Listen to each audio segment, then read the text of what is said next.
Hi guys and welcome back to the channel. And आज का ये जो केस है उसमें हम लोग जानेंगे कि कैसे एक अमेज़न सीईओ की लव लाइफ उसकी पत्नी एब्रिल पेरेस की मौत का कारण बनी।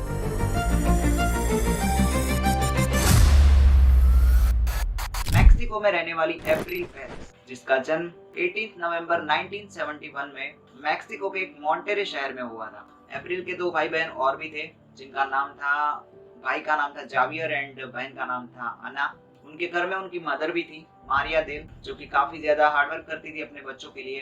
एंड पूरे पूरे दिन भर वो काम करा करती थी। वो चाहती थी कि पढ़ लिख कर मेरे बच्चे काफी आगे जाए एंड वो एक अच्छी अर्निंग कर पाए एंड इस लाइफ को बदल सके, क्योंकि उनका जो फैमिली बैकग्राउंड था वो काफी ज्यादा, एक बोल सकते हैं ना कि पैसे है भी और नहीं भी है, लाइक मिडिल क्लास बोल सकते हैं हम लोग। तो इसी वजह से उनकी मदर काफी ज्यादा हार्ड वर्किंग थी। वो काफी ज्यादा काम करा करती थी, पूरे पूरे दिन भर वो काम पे जाती थी, मतलब कहीं पर भी कुछ भी काम मिल जाता था वो कर लेती थी। एंड उससे मिले कुछ पैसों को ये अपने बच्चों के एजुकेशन पे इन्वेस्ट करती थी। तीनों बच्चे भी काफी ज्यादा स्टडीज पे फोकस रखते थे, मतलब स्टडीज भी करना उनको काफी ज्यादा पसंद थी कि हाँ हमारा फैमिली बैकग्राउंड ऐसा था। एंड वो लोग काफी बचपन से तीनों बच्चे समझ गए थे कि हम लोग क्या है और हमें क्या करना चाहिए। एंड उसके तीनों बच्चे पढ़ने में काफी ज्यादा टैलेंटेड थे, बट इन तीनों में से एब्रिल पेरेस साइंस में काफी ज्यादा टैलेंटेड थी। टैलेंटेड मतलब टॉपर थी वो। एंड एब्रिल पेरेस ने बचपन से एक गोल सेट किया था, एक सपना था उसका कि मैं पढ़ लिख कर एक अच्छी अर्निंग कर पाऊँ एंड एक अच्छा कैरियर सेट कर सकूं। इसी नेचर के चलते Monterey institute of science and technology में उसको एक बैचलर डिग्री भी प्राप्त हो गई थी। एंड इसके बाद देश की बड़ी बड़ी कंपनियां एब्रिल को हायर करना चाहती थी। एब्रिल के पास बहुत सारे ऑप्शंस थे जॉब्स को लेकर, बट इसने ये सब नहीं चुना। अब इतने सारे ऑफर्स आते हुए भी उसने कदम रखा एक न्यू फील्ड में, जो कि था डिजिटल सेल्स। डिजिटल सेल्स में कदम रखते ही मान लो कि वो उसकी लाइफ का एक टर्निंग पॉइंट था ग्रोथ को लेकर। अब कुछ समय बाद बाकी लोगों के चलते एब्रिल की रैंक काफी ज्यादा ऊपर जा चुकी थी। एंड 2 साल बाद वो उसी कंपनी की एक एग्जीक्यूटिव डायरेक्टर बन जाती है। अब टाइम के चलते उसने एक अच्छा कैरियर भी बना लिया था, उसके पास काफी सारी डिग्रीज थी, जॉब के ऑप्शंस थे। साल 1990 में उसे अमेरिका के किसी बैंक के अंदर जॉब भी मिल गई थी। देन इसके बाद उसकी मुलाकात होती है जुएन कार्लोस से। अब ये जुएन कार्लोस एंड एब्रिल पेरेस दोनों में काफी कॉमन चीजें थी, लाइक जुएन भी काफी ग्रेजुएटेड बंदा था, प्लस अमेज़न का सीईओ भी था। अब टाइम के चलते चलते एब्रिल एंड जुएन साथ में काम तो करते ही थे, बट ऑल्सो वो अपने फ्रेंड सर्कल में भी साथ में टाइम स्पेंड करना पसंद करते थे। ऐसा चलते रहता है काफी टाइम तक, और कुछ टाइम बाद जुएन की ये दोस्ती एक प्यार में बदल जाती है। अब ये चीज काफी कॉमन है लड़कों में मेरे हिसाब से, मैं सब लड़कों की बात नहीं कर रहा हूँ, हालांकि मुझे तो नहीं होता भाई। एब्रिल को भी जुएन काफी ज्यादा पसंद था, बट जुएन ना उसको बता नहीं पाता था कि मैं, सिचुएशन क्या होती है कि वो बता तो नहीं पाता। डेली मिलते हैं, डेली बात होती है, साथ में बैठते थे, बट जब भी वो जाता था एब्रिल के सामने तो बता नहीं सकता था कि मैं तुमसे रिलेशन में आना चाहता हूँ, ऐसा वो क्लियरली बोल नहीं सकता था। तो एक दिन की सुबह इसने क्या किया, मॉर्निंग में जब एब्रिल से ये मिला तो गया तो था ये प्रपोज की इंटेंशन से, बट इसने क्या किया कि एब्रिल से नंबर मांग लिया कि हम लोग काफी टाइम से दोस्त हैं, तो क्या तुम्हारा नंबर मिल सकता है। तुम्हें पता ही है गाइस कि काफी टाइम से हम लोग अगर दोस्त हो ना, लड़की के भी, लड़की मतलब दे देगी इतना, मतलब कुछ सोचेंगे ले भाई नंबर क्या ही है, ले भाई तो नहीं बोलेगी मतलब ऑब्वियसली। तो ऐसा करके उसने दे दिया। एंड यस, एप्रिल को जुएन के लिए फीलिंग्स तो थी, तो उसने भी बिना एतराज से नंबर दे दिया। एंड उसके बाद ये लोग आपस में मैसेजेस करने लगे, कॉल्स करने लगे, एंड डेली बात होती थी। तो एप्रिल को भी जुएन के अंदर इंटरेस्ट आने लगा। ऐसा करते करते बातें इनकी बढ़ती रही एंड एप्रिल को भी एक टाइम पे जुएन से प्यार हो गया। देन इसके बाद साल 1994 में एप्रिल एंड जुएन शादी कर लेते हैं। अब दोनों अमीर भी थे एंड दोनों को एक अच्छा लाइफ पार्टनर भी अपनी लाइफ में मिल गया था। शादी के बाद एप्रिल काफी ज्यादा खुश थी, उसकी लाइफ में काफी कुछ बदल चुका था। जुएन भी काफी ज्यादा प्यार करता था एप्रिल को, काफी ज्यादा उसकी केयर करता था। अब टाइम के चलते एप्रिल के 3 बच्चे भी थे, अन्ना, जूलियो एंड सीनियर जुएन। 3 बच्चे थे। एप्रिल एंड जुएन की एक बड़ी सी फैमिली बन चुकी थी। अब एप्रिल की लाइफ काफी ज्यादा बिजी हो चुकी थी। एक तुम्हें पता ही है गाइस कि एक लड़की होती है ना, एक भी बच्चा किसी लड़की की लाइफ में आता है ना तब उसकी लाइफ काफी ज्यादा बिजी हो जाती है, काफी सारी रिस्पॉन्सिबिलिटीज आ जाती है कि उसकी केयर करना, प्लस उसकी स्टडीज का भी ध्यान रखना, स्पोर्ट्स एक्टिविटीज में भी वो काफी ज्यादा सपोर्टिव थी। सब लोग इनकी फैमिली में काफी ज्यादा खुश रहते थे। एप्रिल के जो रिलेटिव्स थे वो इन दोनों की लाइफ को लेकर काफी ज्यादा तारीफ किया करते थे। बट गाइस, सब कुछ ऐसे नहीं चलता। जुएन पहले से काफी बदल चुका था। बदलाव ऐसा था कि वो इतना अग्रेसिव हो गया था गाइस कि छोटी सी बात को लेकर भी एक बड़ा सा झगड़ा कर लेता था एप्रिल से। वो तीसरा बच्चा होने के बाद जुएन का अग्रेशन लेवल एक अलग ही लेवल पे था। मतलब वो छोटी छोटी बातों को भी इतना सीरियस लेके झगड़े करता था। पहले तो क्या सीन था कि मान लो कि एप्रिल ने गुस्से में झगड़े के दौरान कुछ बोल दिया जुएन को, तो वो उतना सीरियसली नहीं लेता था। बट अभी की सिचुएशन क्या थी कि एप्रिल नहीं बोलती थी, कुछ नहीं करती थी, स्टिल जुएन उस पर काफी ज्यादा गुस्सा होता था। एंड ये सारी चीजें होती रहती है एप्रिल की लाइफ में। एप्रिल को लगा यार हाँ अभी सॉल्व हो जाएगी, अभी सॉल्व हो जाएगी, बट ऐसा नहीं होता।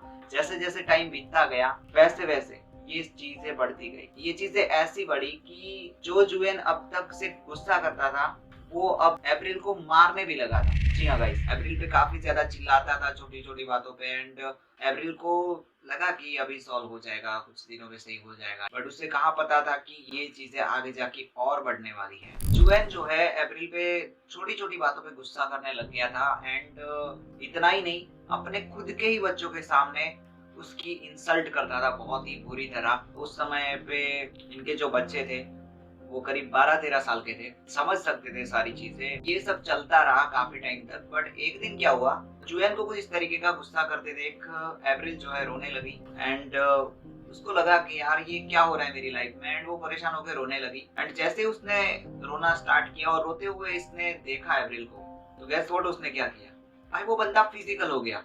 एंड जब उसके बच्चे आए तो भाई बच्चों के सामने ही उसको बहुत ही बुरी तरह मारा, इतना भयानक तरीके से मारा कि अप्रैल जो है वो रोने लगी। जिस दिन अप्रैल को इसने मारा, जिस रात को, तो अप्रैल ने ना अगले दिन किसी को बताया नहीं।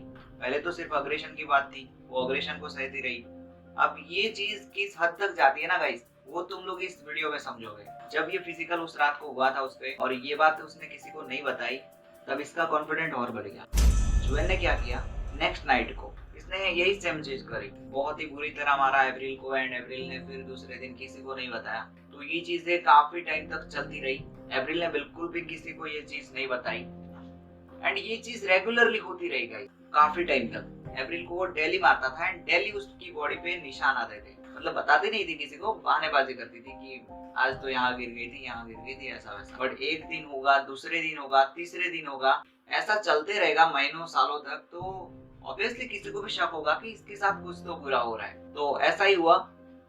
इनके जो रिलेटिव्स हैं एंड ये जब पूछते थे अप्रैल को कि तेरे बॉडी पे ये निशान कैसे हैं, तो ये बोलती थी कि मैं यहाँ गिर गई, वहां गिर गई। बट जब बाहर जाते थे ये दोनों, जुएन एंड अप्रैल, मतलब कहीं पर भी बाहर जाते थे, तो ये काफी नॉर्मल रहता था। मतलब कोई भी इसको पहचान नहीं पाता था कि जुएन ऐसा कर सकता है क्या। पब्लिकली काफी ज्यादा केयर करता था अप्रैल की। अब इसके चलते लोगों का कोई इस पे शक होना तो कोई मतलब ही नहीं बनता, क्योंकि वो घर पे भी कुछ और था एंड बाहर भी कुछ और था। दिन पर दिन अप्रैल के बॉडी पे ये निशान बढ़ते जा रहे थे। एंड ये जो निशान थे वो क्लियरली बता रहे थे कि अप्रैल के साथ कुछ तो बुरा हो रहा है। अब ये सारी चीजें तो गाइस चलती रही। बट 2014 में एक ट्रेडिंग कंपनी के हेड बनते ही, मैं जुएन की बात कर रहा हूँ, जुएन जो है एक ट्रेडिंग कंपनी का हेड बन गया। एंड ट्रेडिंग कंपनी का हेड बनते ही उसने मैक्सिको के अंदर एक बड़ा सा आलीशान लग्जरी हाउस खरीद लिया। एंड वो अपनी फैमिली के साथ, अप्रैल एंड अपने 3 बच्चों के साथ मैक्सिको में शिफ्ट हो गया। मतलब उस वाले घर के अंदर शिफ्ट हो गया। अब इसके बाद अप्रैल को एक अंदर से होप थी कि अब सारी चीजें सही हो जाएगी। एंड ये जो ग्रोथ मिली है जुएन को, इस ग्रोथ से उनकी रिलेशन में भी कुछ बदलाव आएगा। अब जुएन ऐसा नहीं करेगा एंड कुछ पॉजिटिविटी लाएगी हमारी लाइफ में। उसको ये मनोमन उसको होप थी कि हाँ शायद कुछ अच्छा होगा हमारी लाइफ में। न्यू हाउस में शिफ्ट होने के बाद उस हाउस की पहली ही रात को वो फिर से फिजिकल हो गया। उसने अप्रैल को काफी बुरी तरह मारा। एंड लिटरली इसने पब्लिकली एक ऐसा आरोप लगा दिया अप्रैल के ऊपर कि अप्रैल जो है मेरे को चीट कर रही है। अब प्रूफ के तौर पे इसने अप्रैल का फोन भी चेक किया। अप्रैल के फोन में सारी सोशल मीडिया एप्स एंड सारी चैट्स चेक करी, बट उसको ऐसा कुछ चक्कर मिला नहीं। एंड होगा भी कैसे यार, वो एप्रिल जो है जुएन को काफी ज्यादा प्यार करती थी, तभी तो शादी करी थी उससे। जुएन चाहता था कि एप्रिल जो है फंसे इस एलिगेशंस में, बट प्रूफ के नाम पे कुछ था ही नहीं। मतलब उसने सारी सोशल मीडिया चैट चेक कर ली, सारे एप्स चेक कर लिए, सारे मैसेजेस चेक कर लिए, कॉल हिस्ट्री देख ली, कुछ भी नहीं मिला। अब तुम्हें लगेगा कि जुएन यहाँ पे रुक जाएगा, बट ये यहाँ पे नहीं रुका। जुएन ने क्या किया, 2 लोगों को और लगाया इस काम के लिए। एक बंदा जो था उसमें से, वो था प्राइवेट डिटेक्टिव, जिसको हम लोग जासूस बोलते हैं। हाँ, जासूस क्या करता था कि वो खबर रखता था पूरी, कि कहाँ पर आज एप्रिल जा रही है, किससे मिल रही है, तो वो सारी बातें वो कैमरामैन को बताता था। अब कैमरामैन का क्या काम था, कैमरामैन को इसने बोला था कि जैसे ही एप्रिल किसी लड़के से मिलती है, अपने काम के दौरान, अपनी जॉब के दौरान, कोई भी हो, मतलब ऑफिस से ही कोई वर्कर हो या कुछ भी हो, बस तुम्हें फोटो खींचनी है एज अ प्रूफ मुझे दिखाने के लिए।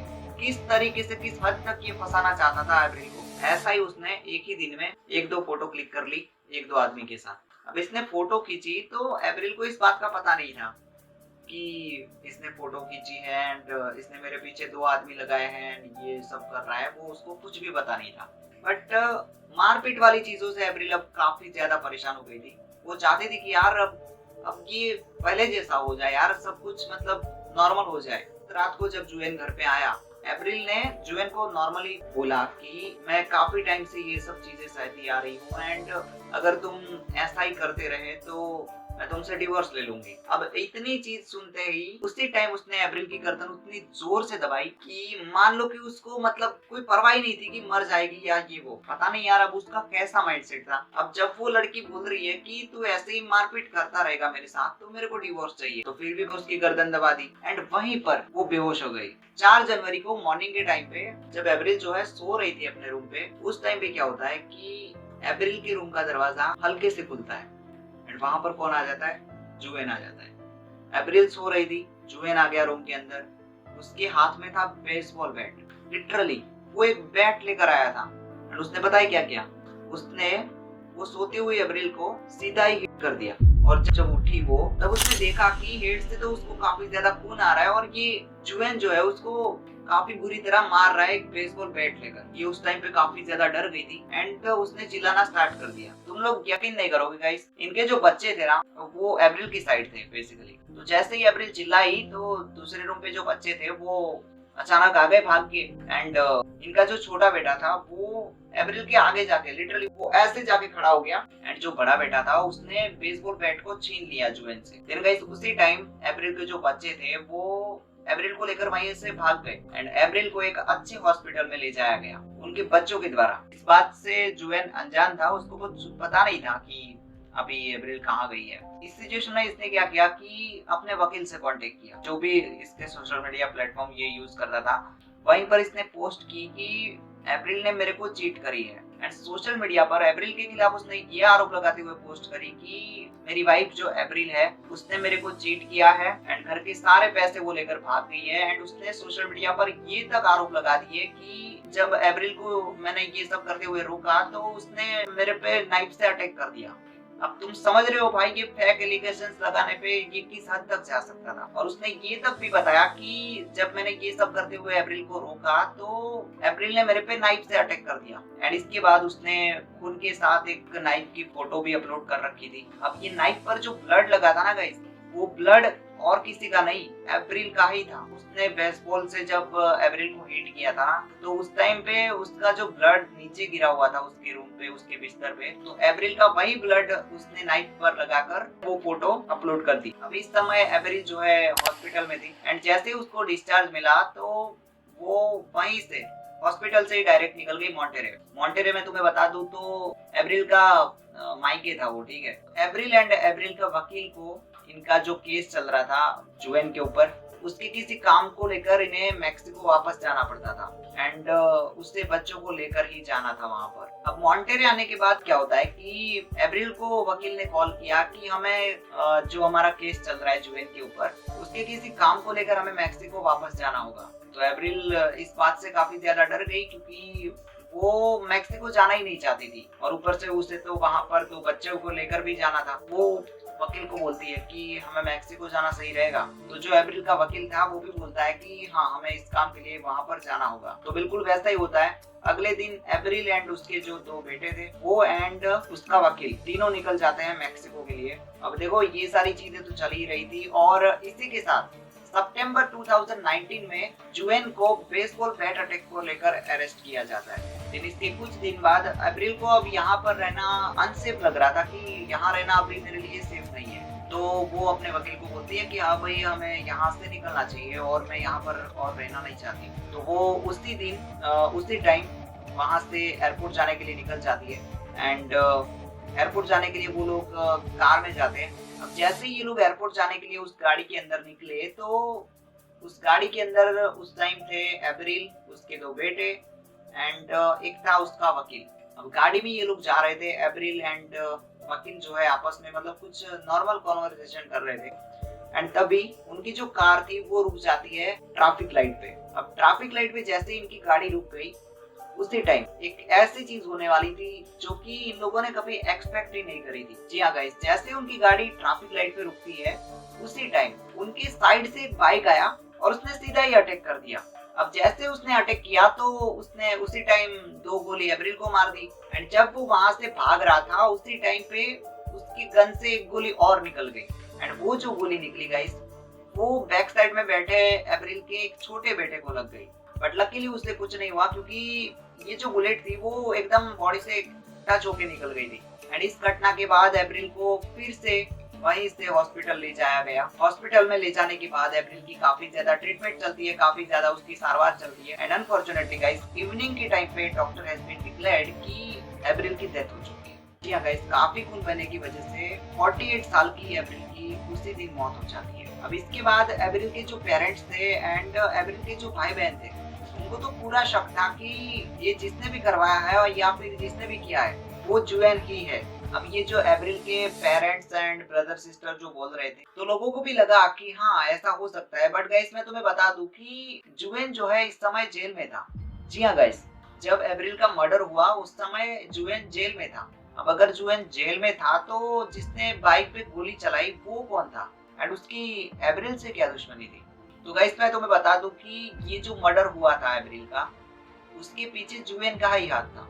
जी हाँ गाइस, उसने एप्रिल को मारने के लिए, अपनी खुद की वाइफ को मारने के लिए 7 लोगों को ये काम दिया था और पूरी प्लानिंग चल रही थी कि एप्रिल को कैसे मारा जाए। जी हाँ गाइस, और जैसे ही वहां पर एप्रिल की कार जब रुकी थी उस समय एक और कार आ गई थी एप्रिल की गाड़ी के सामने और पूरा रास्ता ब्लॉक कर दिया था ताकि वो लोग निकल ना सके एंड साइड से आया बाइक वाला जिसने एप्रिल पे ताबड़तोड़ फायरिंग किया। मतलब पूरा प्लानिंग ही था कि एप्रिल को अभी मार ही डालना है इधर एंड जितने भी लोग इस मर्डर में इन्वॉल्व थे उन सबको 50-50 साल की सजा सुनाई गई एंड जो एप्रिल का हस्बैंड बोले या फिर अमेज़न का एक्स सीईओ जुएन कार्लोस को 52 इयर्स की सजा सुनाई गई। बट गाइस मैं तुम्हें एक बात बता दूं कि एप्रिल का जो हस्बैंड था जिसने ये मर्डर करवाया था वो आज भी फरार है। बाकी गाइस तुम्हें क्या लगता है इस केस की स्टोरीज को लेकर? मुझे कमेंट करके आप लोग अपने विचार बता सकते हो एंड आई होप यार तुम्हें आज की वीडियो पसंद आई होगी।